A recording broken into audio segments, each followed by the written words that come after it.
Au TEP à tous, bien-aimés frères et sœurs. Les États-Unis ont négocié avec l'Iran pour voir comment il faut faire pour que l'Iran puisse leur donner toutes les informations qu'ils ont concernant le nucléaire iranien. Ils veulent savoir les noms des ingénieurs, ils veulent savoir les sites dans le cadre de ce qu'eux-mêmes ils appellent la transparence. Dans cette transparence-là, Poutine a montré les siens. Il a fait la transparence. Mais il n'y avait pas le nucléaire dans ces bombardiers. Mais ce sont des bombardiers qui peuvent porter des têtes.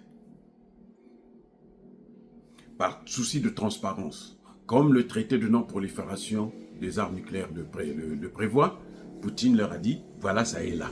Qu'est-ce qu'ils ont fait? Ils ont demandé à l'Ukraine d'aller bombarder ça.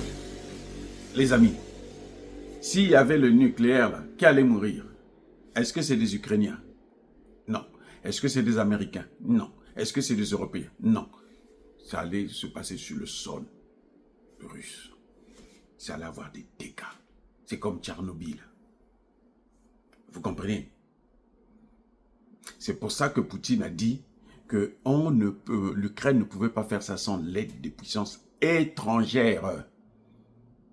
Qui leur a dit, comment l'Ukraine a su que là, il y a des bombardiers qui peuvent porter des têtes nucléaires. Comment?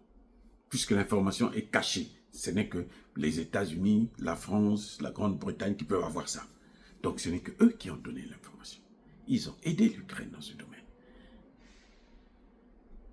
Oui. Donc bref, comme je disais tantôt, ils ont négocié avec l'Iran. L'Iran a posé des conditions.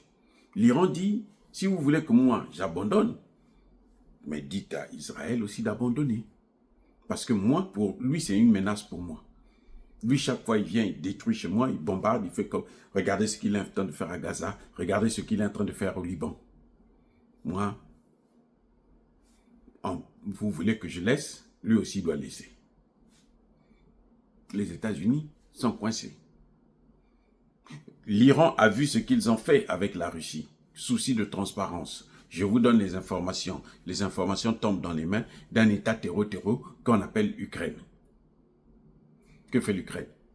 L'Ukraine bombarde. Donc, les négociations ont été bloquées. Que fait Trump? Trump appelle Netanyahou devant le monde entier pour dire, Netanyahou, écoute, tu ne dois plus attaquer l'Iran. Hein. Tu as compris ça? Tu dois faire... Oh, ça dit que c'est des cinéastes. On est à Hollywood. C'est vraiment Hollywood. Il dit à Netanyahou, tu ne dois plus attaquer l'Iran. Parce que moi, je suis en train de négocier avec lui, toi, tu ne peux pas l'attaquer. Il n'y a aucun papier qui est signé. Il n'y a rien qui peut justifier, qui peut les obliger. Israël, c'est un État souverain.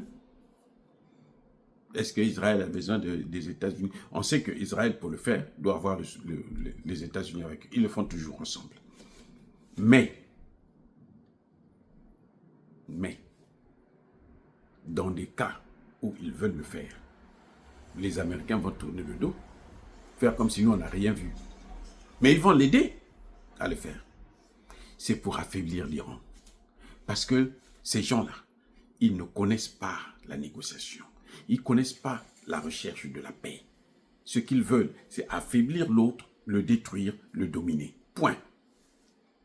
Ce que vous voyez là, si l'Iran baisse la garde, si l'Iran se contente d'un coup de fil qui ne vaut absolument rien, les amis, ça va être comme le sujet de l'élargissement de l'OTAN.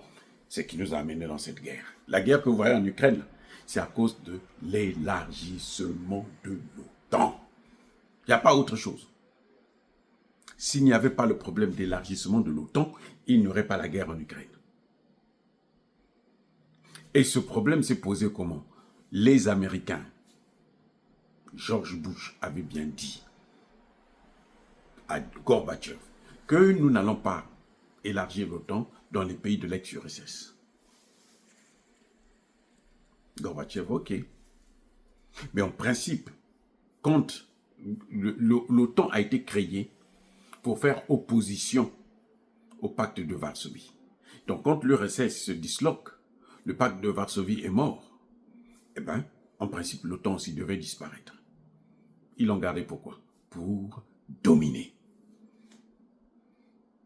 Donc, dès que la Russie a baissé les bras, l'ex-URSS a baissé les bras, qu'est-ce qu'ils ont fait? La première des choses, c'est depuis 1994 que Bill Clinton a décidé d'élargir l'OTAN. Il dit non, ce sont des États démocratiques. Oh, mais vous aviez dit non, non, non, non, non, c'est des États démocratiques, ce sont des pays souverains, ils font ce qu'ils veulent.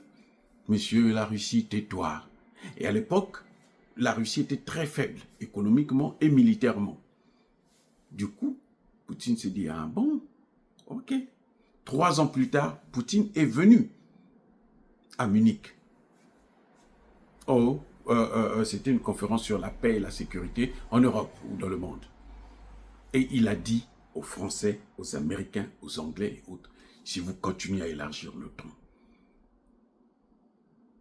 vous allez savoir comment, de quel bois je me chauffe. C'est ce que vous êtes en train de voir en Iran, en Ukraine.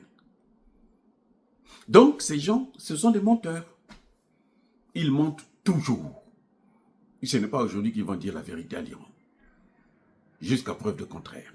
Ils ont fait la même chose avec Saddam Hussein. Ce sont les Américains qui ont demandé à Saddam Hussein d'envahir le Koweït.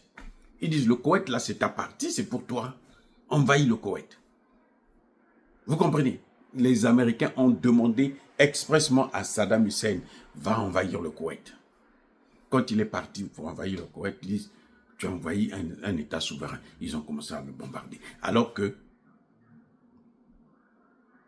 le Rwanda a envahi la RDC depuis 30 ans. Vous avez entendu les Américains poser un problème. Vous avez entendu les Européens poser un problème. Ce sont eux qui, parce que ce sont eux qui soutenaient, qui soutiennent toujours d'ailleurs Paul Kagame. Après ça, ils ont fait la même chose avec Kadhafi.